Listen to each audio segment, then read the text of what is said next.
Pravin, if you want to die, if you want to die politically, touch Pravin.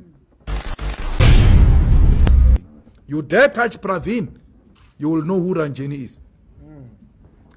I became corrupt in this country the day I challenged Pravin's appointment. When I said to Zuma, why do you keep on appointing the minorities into the economic cluster to the exclusion of black Africans? That day, I was declared an enemy. And stupid enough, I had my own problems of SARS. That's where they got me. Because they called me to a meeting.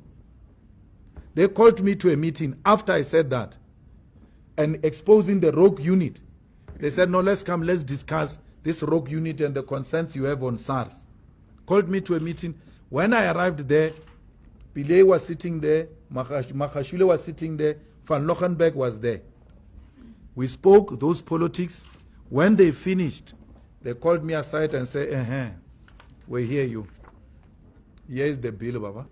I was never given that bill before I challenged Pravin. The reason I'm telling you this is because I want to tell you what those people do. Pravin and his group. So everybody who challenges them, they go with your scandal to you and say, here is your story. And then after they tell you your story, they don't report it anywhere. It's your secret between them and you. Because in that meeting they say to me, no, we can solve this tax issue. They're not telling me, don't stop saying what you are saying, we can solve it. They say, no, don't worry, we can solve it. There's no problem. That's why these commissions of inquiry, we must be called, some of us there, to go and give evidence there. That SARS is used as a political weapon. We can solve it.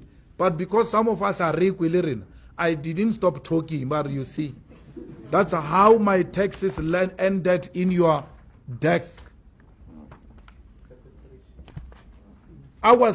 They wanted to sequestrate me.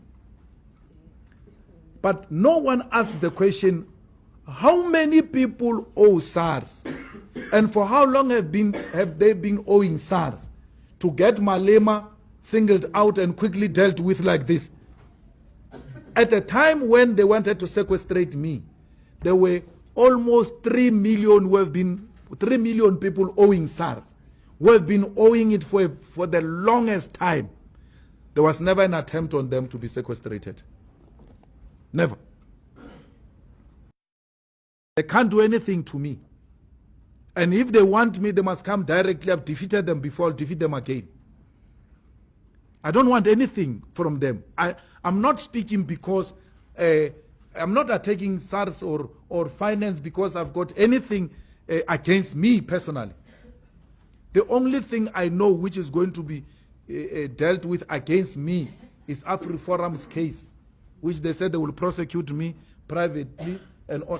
I'm prepared for that. It's a case which is known. I can think. I don't think only when I'm in trouble. Because it's racist to think that the EFF people can only think when they are accused of corruption or when they are bribed.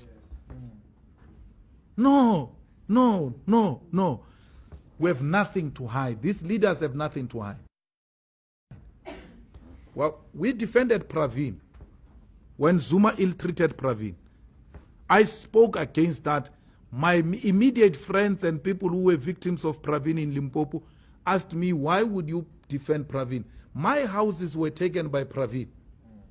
I was humiliated by Pravin. But I was not going to sit back and allow an injustice against Pravin because he did the same to me. I supported him to teach him on how to treat people. I supported Pravin, despite the wrong things he did to me in collaboration with Zuma. Pravin wanted to destroy me. Even when he did that, I still had the courage to defend him. Why? I'm inspired by justice. I will never allow injustice to happen, not even to my enemies. But even if you go into your archives, I said at that time, we support Pravin not because he's our friend, but because there is an injustice against him. There is no inconsistency about that.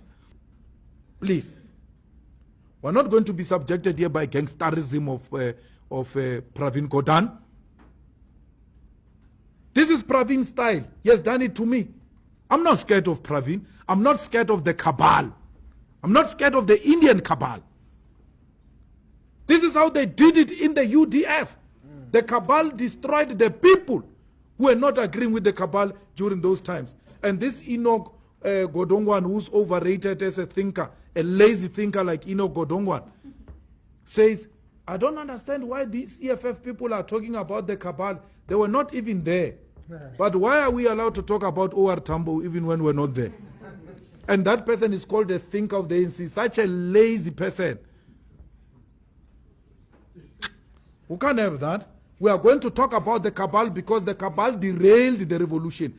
Pravin and them did this. When Pravin could not find an expression in the ANC to lead the negotiations, he left that ANC process, came through an Indian Congress. Yeah. Natal Indian Congress, he came through the Indian Congress to sit in the high echelons of the negotiations. And you call Pravin progressive when he's prepared to degenerate and uses a racist platform to find access. We have nothing against Indians. Nothing at all. Nothing. But when Indian racism shows its ugly head, we'll point at it. In the same way we will do with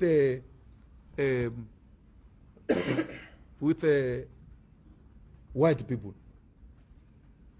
Sitting in front here are 2 Indians and 1 colored, by the way. Here in front. Some of you might not be aware. So we have no problem with Indian people at all. But racism will never be tolerated, especially when it comes from those who should ordinarily be on our side. It's wrong. So that's our relationship with regard to Mazoti and the whole SARS matter and all that. We have nothing to hide. We walk naked. We are wet. Pravin has made us wet. Why should we be scared of rain? We're not scared of rain. Let them bring it on.